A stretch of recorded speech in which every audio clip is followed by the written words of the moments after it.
Welcome to having ginger and lemon tea with me as I recover from a cough and cold that I had for like over 2 weeks. I think the cold is allergic rhinitis at this point, and I don't know if I'm oversharing, but yeah, that's what's been happening lately. And lately, I have been in a life slump, and not just a life slump, but a reading slump as well. And that is the topic for today because where do I even start? It's been a long time since I've been in a rut. I graduated, and I think that it's some kind of post-graduation kind of rut that I'm going through, where I'm trying to figure out myself so that I can optimize my inner being and how I can be so productive and just, be the better version of myself before I actually start working for the rest of my life.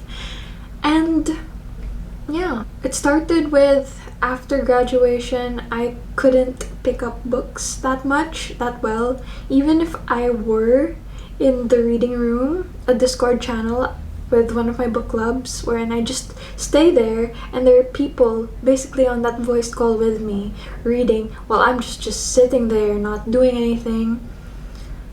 That was like a higher point of my life slump or my reading slump, but it just felt nice still that I was still trying. I was still taking that one step to actually try reading, which is by joining the reading room, even though I didn't actually read at that point.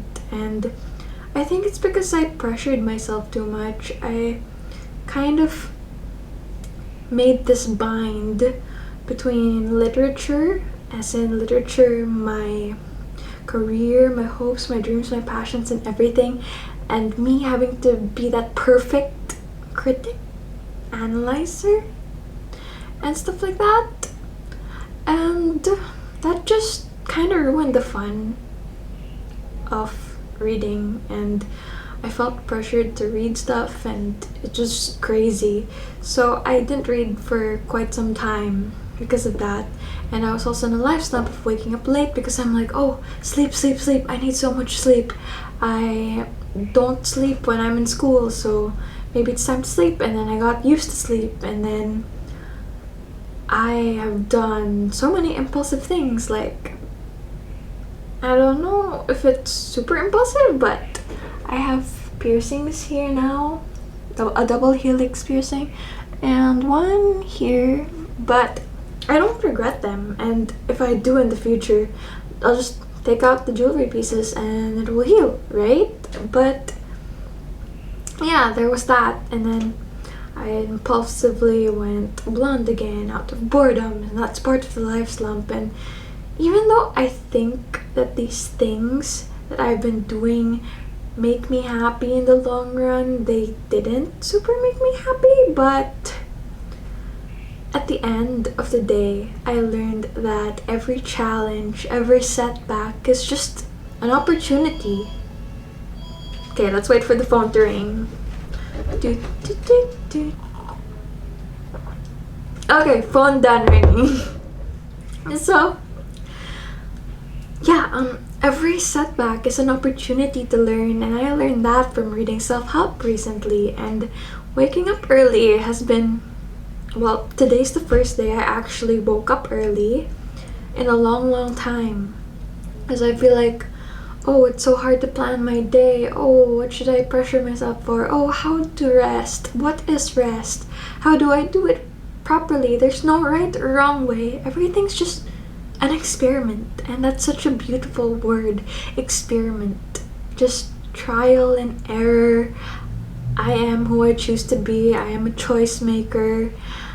And yeah, I hope I hope that this little tea party is something that someone out there could get something from. Or I don't know, it just feels really cathartic talking to a camera again after a long time and explaining to you what happened to me while I was gone. So like, yeah, from the blonde to the back to this hair color to the bad haircut that I impulsively got with my mom.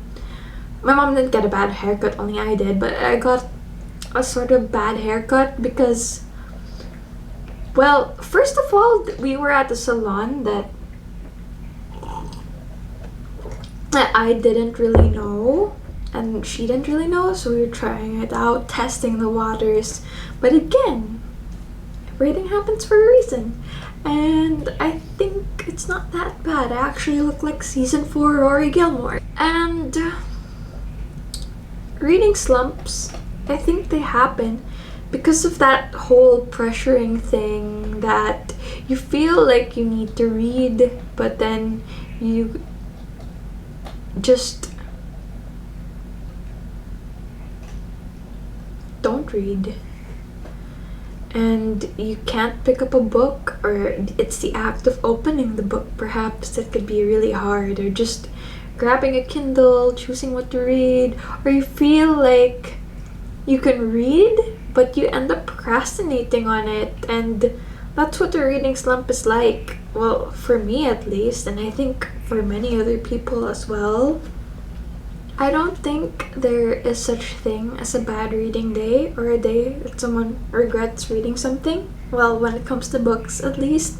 Because even if a book is painful to read, or a book is just very tragic, or it reminds you of something you don't want to be reminded of in the past, I think everything will just bring us into this point of realization wherein we get to know ourselves better and be more introspective, and in turn you get to change for the better and just be a better person. And I think that's really lovely, and I need to keep reminding myself that for me, whenever I'm in a reading slump or in a life slump, that there is no good or bad. I think that everything just happens. I also really, really think that being in a book community is so helpful, because seeing someone just there with you reading will make you want to read as well. Mochi! Hello, do you want to say hi to the people? Wait, so this is my cat, Mochi. Mochi! Life updates. Yes, cat update. I think that being in a reading slump is actually something that's quite humbling, because you feel, and you don't just feel, but you witness that you yourself are not invincible. I can't read everything all the time, and I know when to rest. I know when to stop. And sure, it could be like, yeah, procrastination is self-hatred, it's counterproductive, but at the same time, weirdly juxtaposing, procrastination means that we need to rest and that we're overworking ourselves, and you need to care for yourself. It's like a tap on the shoulder from a friend saying, hey, I think this is best for you. I think you need to do this for yourself so that you can get back on track in a way better way. And that's just what it's like. Okay, so let's get to the part about life slumps and reading slumps together.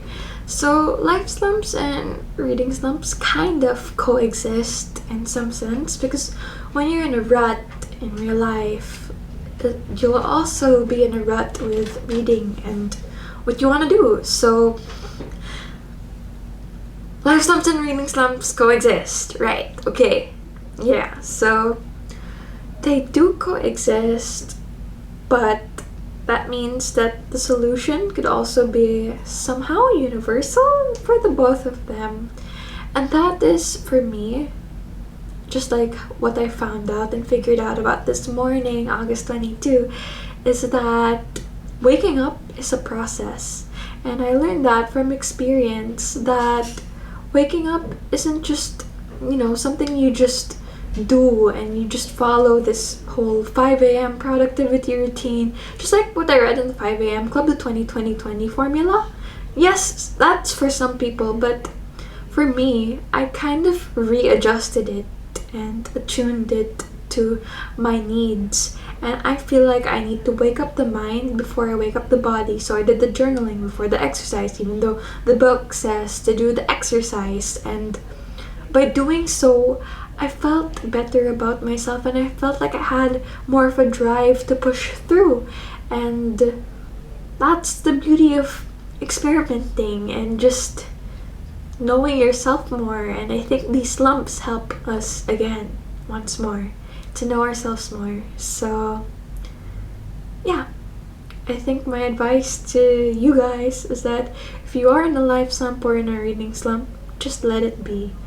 Everything is temporary. Happiness, sadness, anger, everything is temporary. And it just doesn't mean it's the end of the world. If you're feeling something at a certain time or this situation is there, it will pass. Everything happens for a reason.